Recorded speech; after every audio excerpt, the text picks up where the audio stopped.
नमस्कार नमस्कार नमस्कार दोस्तों, मैं Nikhilesh Jain Hindi ChessBase India channel पर आप सभी का हार्दिक अभिनंदन करता हूं। दोस्तों, आज हम एक खास मुकाबला देखने जा रहे हैं। ये मुकाबला भारतीय शतरंज के इतिहास के हिसाब से भी काफ़ी खास है।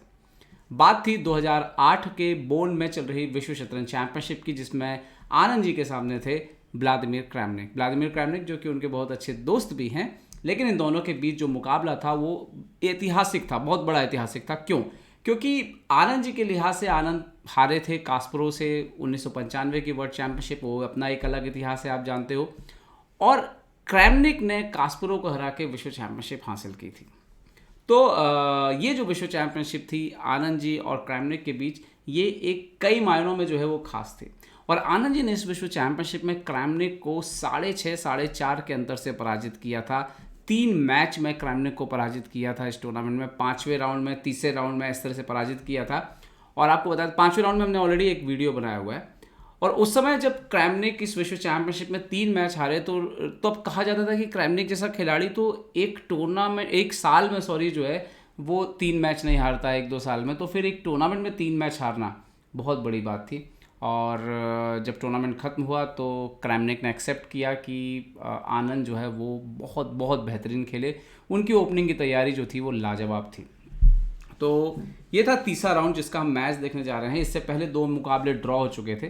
तो इस मैच को जीतने के बाद आनंद जी ने जो है वो बढ़त बनाई थी। काले मोहरों से आनंद जी खेल रहे थे, क्रैमनिक सफ़ेद मोहरों से ये मुकाबला खेल रहे थे। और ये पूरी की पूरी जो है ना प्रिपरेशन, जो ओपनिंग प्रिपरेशन टॉप लेवल पे कितनी मायने रखती है और कितनी डीप हो सकती है, ये उसका एक बेहतरीन एग्जाम्पल है।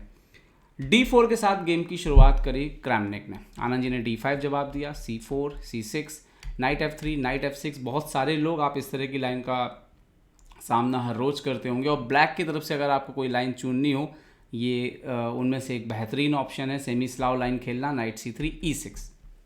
अब ये सेटअप जो है यहाँ पर तैयार हो चुका है। आप देख सकते हो कि डार्क कलर का बिशप जो है वो ऑलरेडी खुल चुका है। लेकिन लाइट कलर का बिशप कैसे खेलेगा, यही एक सवाल रहता है इस लाइन में। क्योंकि आप देखिए कि आपने अपने पॉन्स को अभी फिलहाल तो लाइट कलर पर ही रखा हुआ है। तो फिलहाल आपका जो बिशप है उसका फ्यूचर जो है, लाइट कलर के बिशप का फ्यूचर जो है बड़ा डार्क सा नज़र आता है। लेकिन देखते हैं कैसे गेम आगे बढ़ता है। यहाँ पर E3 खेला क्रैमनिक ने। और E3 का मतलब है कि यहाँ पर इससे पहले कुछ जो मुकाबले आनंद जी के साथ खेले थे इन्होंने, एक 2 साल पहले जो मुकाबले हुए थे उसमें बिशप G5 कई बार उन्होंने खेला था क्रैमनिक ने। लेकिन यहाँ पर आनंद जी की पूरी टीम अच्छे से जानती थी और तैयार थी कि E3 को जरूर ट्राई करेंगे, मतलब मेरान वेरिएशन में जो है यहाँ पर जरूर एंटर होंगे क्रैमनिक।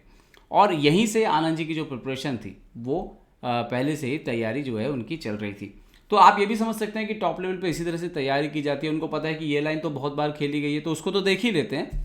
लेकिन उसके आसपास क्या क्या खेला जा सकता है प्रैक्टिकली, उसको ढूंढने की कोशिश करते हैं। ओके, E3 तो यहाँ पर नाइट BD7, बिशप D3 निकाला। तो बिशप के निकलने का इंतजार ही करता है यहाँ पर ब्लैक, और उन्होंने D/C4 मार दिया। Okay, bishop C4, now B5, bishop D3। और अब आनंद जी ने यहाँ पे मूव खेला A6। ये जो A6 मूव था ये थोड़ा सरप्राइजिंग था क्रैमनिक के लिए, क्योंकि इसके पहले, मतलब ये मैच खेला जा रहा था 2008 में। इससे पहले आनंद जी ने लास्ट बार A6 एक रैपिड मैच में खेला था, और वो भी था 1994 में। मतलब कि 14 साल पहले आनंद जी ने A6 खेला था। तो जब उन्होंने विश्व चैंपियनशिप के मुकाबले में A6 खेला तो यहाँ पर थोड़ा सा चौंक गए क्रैमनिक। उनको उम्मीद बिशप B7 की थी। ओके, A6, E4 किया यहाँ पर, और सेंटर को लेने की कोशिश की क्रैमनिक ने। ओके, आनंद जी ने C5 कर दिया। अब देखिए कि C5 होने से जो है लाइट कलर के जो बिशप का जो प्रॉब्लम था वो ऑलमोस्ट सॉल्व हो गया है, और अब वो बोर्ड पर खेल सकता है। ओके, E5 यहाँ पर क्रैमनिक ने फ़ायदा उठाया कि भाई आप ना कैसल कर रहे हो ना बिशप निकाल रहे हो, तो मैं सेंटर पे थोड़ी सी बढ़त बनाता हूँ। Okay, E5। नाउ यहाँ पर विश्वनाथ आनंद जी की तैयारी थी C/D4। और एक वेरिएशन जो ऐसा नहीं था कि इससे पहले नहीं खेला गया था, बहुत ही रेयर गेम थे। और वो मैच में यहाँ पर जो है क्रैमनिक knight/B5 जो है वो मारते हैं। Okay, A/B5, now E/F6, G/F6। फिलहाल आप देखो कि बिशप B5 मारने पे जो है वो प्रॉब्लम है। अगर बिशप B5 सीधे मार दिया जाए तो क्वीन A5 जो है वो चेक आ रहा है। तो इसीलिए उन्होंने यहाँ पर कैसल कर लिया वाइट ने, और ब्लैक खेलता है क्वीन B6। अब अगर आप नॉर्मल देखोगे तो आपको दिखेगा कि भाई यहाँ पर इनका पॉन स्ट्रक्चर ख़राब है ब्लैक का। यहाँ पर आप देख सकते हो कि अलग अलग पॉन आइलैंड हैं, 3 पॉन आइलैंड है, 2 पॉन तो सिंगल ही हैं। तो देखने में ऐसा लगता है किंग सेंटर पर रखा है, बिशप अभी भी गेम में नहीं आए हैं, थोड़ा स्लाइड बेटर है, वाइट एक पॉइंट डाउन जरूर है लेकिन स्लाइड बेटर है। लेकिन ब्लैक के पास जो पॉसिबिलिटीज थी इस मैच में वो बड़ी खास थी और वहीं पर आनंद जी और उनकी टीम ने काम किया हुआ था।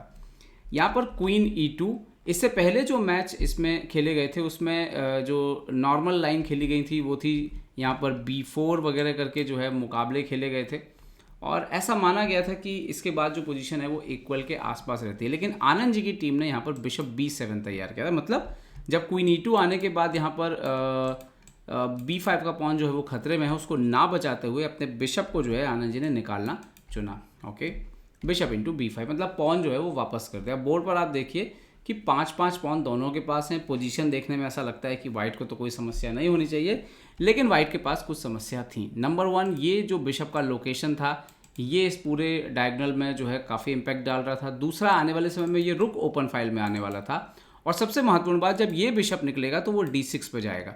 तो आनंद जी यहाँ पर पूरी तरह से अटैक को लेकर के जो है क्रैमनिक को परेशान करने की कोशिश जो है वो कर रहे थे। यहाँ पर बिशप D6 निकाल लिया अपना दूसरा बिशप। नाउ रुक D1 यहाँ पर क्रैमनिक ने खेला, जो कि सही चाल भी है।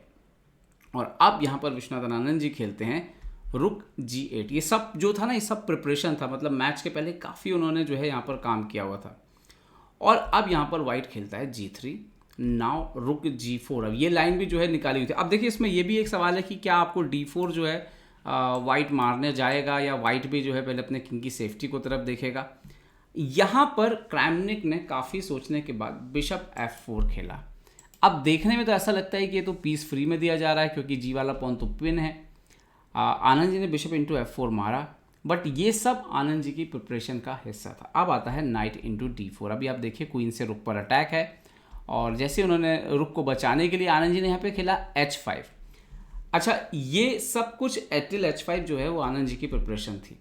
जब आनंद जी ने H5 बोर्ड पे खेला तो उन्होंने 40 मिनट सोच करके खेला, मतलब पता था पहले लेकिन उन्होंने एनालाइज किया यहाँ पर पहले से, और H5 जो है वो बोर्ड पर खेला 40 मिनट लेने के बाद। और यहाँ पर क्रैमनिक की जो प्रिपरेशन थी, night into E6, F into E6, queen E6 पे तो बिशप D7 आ जाएगा, सो F इंटू E6, नाउ रुक इंटू D7। अब ये जो सारे मूव्स थे यहाँ पर ज़बरदस्त थे, क्रैमनिक की तैयारी थी और ऐसा लगने लगा था कि क्रैमनिक की वापसी हो गई थी, तो और एक्चुअली में हो गई थी पोजीशन पे वापसी। लेकिन सब कुछ इतना आसान भी जो है वो कहाँ होता है, चाहे सामने विश्व चैम्पियनशिप हो, विश्व चैंपियन खेलो। आनंद जी ने किंग F8 खेला, ये सब प्रिपरेशन थी। उन्होंने खेला क्वीन D3, नाउ रुक G7, आनंद जी ने एक्सचेंज ऑफर किया, रुक G7, king G7, G into F4, और यहाँ पर आप देख सकते हो कि नाउ आनंद जी खेलते हैं रुक D8, सो क्वीन E2। अब यहाँ पर जो पोजीशन है, अब आप देखो कि ब्लैक के पास 3 पॉन है, वाइट के पास जो है यहाँ पर जो है अभी भी जो है 5 पॉन है, और राजा की पोजीशन थोड़ी सी ख़राब है लेकिन ब्लैक की भी पोजीशन ख़राब है। तो अब यहाँ पर सवाल ये था कि फ़ायदा पहले कौन उठाएगा, क्या यहाँ पर आनंद जी वाइट के राजा पे हमला कर पाएंगे पहले, या क्रैमनिक कुछ कर पाएंगे। क्रैमनिक के साथ समस्या ये थी कि ना तो ये बिशप बहुत अच्छी पोजीशन पे था, ना ये रुक बहुत अच्छी पोजीशन में था, लेकिन आनंद जी का ये क्वीन भी ठीक ठाक है, ये बिशप तो काफ़ी शानदार है, अब इस रुक को काम देना था। तो अब यहाँ पर आनंद जी ने जो है बहुत सोचने के बाद चाल निकाली, किंग H6, H5 के पॉन को ही बचाया और रुक G8 के आने का रास्ता साफ किया। यहाँ पर क्रैमनिक ने किंग F1 हटा लिया, सो नाउ रुक G8, अभी भी रुक G8 गए और अभी भी G2 के स्क्वायर पर कंट्रोल है, आप देख सकते हो। A4 यहाँ पर वाइट ने खेला। वाइट बोलता है कि ठीक है, आप मेरी मात करके दिखाओ जब तक मैं आपको दिखाता हूँ कि मेरे पास एक एक्स्ट्रा पॉन है। और यहीं पर जो है आनंद जी का जो कैलकुलेशन है वो सब कुछ जो है वो ज़बरदस्त यहाँ पर काम आता है। आनंद जी मूव खेलते हैं बिशप G2। अब ये जो बिशप G2 मूव है ये बहुत इंपॉर्टेंट मूव है कि पहली बात तो बिशप को इस जगह से हटाना है, क्योंकि आने वाले समय में कभी भी ये प्रॉब्लम होगा जब A6 पे पॉन आएगा। तो दूसरा, इसकी जो मैन्यूवरिंग की, मतलब बिशप H3 पे ले जाके रख दिया। अब बिशप H3 क्या है, बिशप H3 बिशप G4 आ रहा है, इस क्वीन पर अटैक करते हुए, किंग को रिस्ट्रिक्ट करते हुए। रुक G1 तो आ ही रहा है, बिशप F5 आ रहा है। तो इस सब की वजह से सडनली वो जो बिशप B7 में था उससे अच्छा H3 में। आप ये जज करना इतना आसान नहीं है। मतलब अभी हम बोल रहे हैं तो आपको लगेगा हाँ ठीक बोल रहे हो आप, लेकिन एक्चुअली बोर्ड के ऊपर बिशप B7 ज़्यादा अच्छा लगता है, ऐसा लगता है कि ये ज़्यादा काम का है, लेकिन एक्चुअली उस डायगोनल का काम हो गया था और उसको स्विच होने की ज़रूरत थी, नई जगहों पे जाने की ज़रूरत थी। वहाँ पर आनंद जी जो है वो इस चाल को ढूंढने में बोर्ड पर कामयाब रहते हैं। और अब होती है क्रैमनिक से गलती। यहाँ पर चाल होनी चाहिए थी, रुक D1 करके खेलना चाहिए था उनको, लेकिन क्रैमनिक ने खेला रुक A3 और यहाँ पर एक चीज़ वो मिस कर गए कि ये पॉन का जो सपोर्ट रुक को है ये शायद उतना रिलायबल नहीं है, और वही हुआ। सबसे पहले आनंद जी ने किया रुक G1 चेक, किंग D2, ना क्वीन D4 चेक। समस्या ये है कि अगर आप बीच में किसी को लाते हैं तो क्वीन B2 के बाद जो है स्थिति जो है वो काफ़ी ख़राब यहाँ पर हो जाएगी। जैसे यहाँ पर रुक E1 आ रहा है और क्वीन D3 वगैरह भी खेलें तो भी वही उसी तरह की जो है वो स्थिति जो है बन जाएगी वाइट की। तो उन्होंने यहाँ पे क्वीन D4 चेक पे खेला किंग C2 और अब आनंद जी खेलते हैं। अब ये ना जो नेक्स्ट मूव था ये आनंद जी का पहला एकमात्र ब्लंडर था गेम में। उन्होंने खुद बोला बिशप G4, इसकी जगह बिशप F5 जो है वो ज़्यादा क्लीन था। सो बिशप G4 और यहाँ पे चाल हो सकती थी रुक D3, मतलब कि दे दो भैया यहाँ पर अपना एक्सचेंज दे दो, और इस तरह से मैच जो है इसके बाद भी चल सकता था क्योंकि ब्लैक का किंग का पोजीशन भी थोड़ा ख़राब है और यहाँ पर अल्टीमेटली ये पास्ट पॉन जो है वो डेंजर हो सकते हैं। बट एनीवे मैच पे F3 खेला क्रैमनिक ने। Now bishop F5 check, bishop D3, so now bishop H3। Now bishop H3 के बाद क्या हो गया कि अभी अलग अलग तरह के थ्रेड जो है वो तैयार हो गए। इवन जैसे बिशप F1 जैसे थ्रेड जो है वो बोर्ड पर तैयार हो गए। इन्होंने खेला यहाँ पर क्रैमनिक ने A5, बट नाउ रुक G2, A6, सो नाउ रुक into E2, bishop into E2। इसका ज़्यादा कुछ था नहीं, वो पॉन को क्रिएट करने की कोशिश कर रहे थे, बट एक्चुअली में बिशप H3 के बाद किंग को बचाना बहुत ही मुश्किल जो है वो इम्पॉसिबल जैसा जो है वो हो गया था। रुक G2, A6, ये एक्सचेंज हुआ यहाँ पर, क्वीन दिया और थोड़ी देर बाद ही यहाँ पर जो है इवन E2 का पॉन भी जो है वो चला गया। ज़्यादा कुछ गेम में था नहीं, पॉन A7 तक पहुँचा, but king A1 check, king A2, bishop B1 check. और इसके बाद उन्होंने जो है डिसाइड किया यहाँ पे कि अब रिज़ाइन कर देना चाहिए, क्योंकि अगर वो ऊपर की तरफ आते हैं तो आप देखेंगे कि तो क्वीन के एंट्री के बाद ये गेम बचेगा नहीं, और अगर नीचे की तरफ जाते हैं तो बिशप E4 डिस्कवर चेक के बाद F3 भी मरेगा और यहाँ पर पूरा कंट्रोल है ही। तो एक ज़बरदस्त जीत विश्वनाथन आनंद जी की, और ये उनकी प्रिपरेशन का भी जो है वो बहुत बड़ा कमाल था, उनकी टीम की प्रिपरेशन का। और इसकी वजह से आनंद जी ने जो है क्रैमनिक के ऊपर विश्व चैम्पियनशिप में पहली और बेहद शानदार जीत जो है वो हासिल की थी। इसमें रिस्क भी है, इसमें पीसेस का तालमेल भी है, इसमें खेल की गहरी समझ भी है, और गलतियां होने के बाद वापसी करने की जो क्षमता है वो भी आपको यहाँ पर इस गेम में नज़र आती है। तो उम्मीद करता हूँ ये वीडियो आपको पसंद आएगा। पसंद आया तो लाइक शेयर और सब्सक्राइब करना ना भूलें। देखते रहिए ChessBase India. ChessBase India के लिए मैं निकलेश जैन। जय हिंद दोस्तों।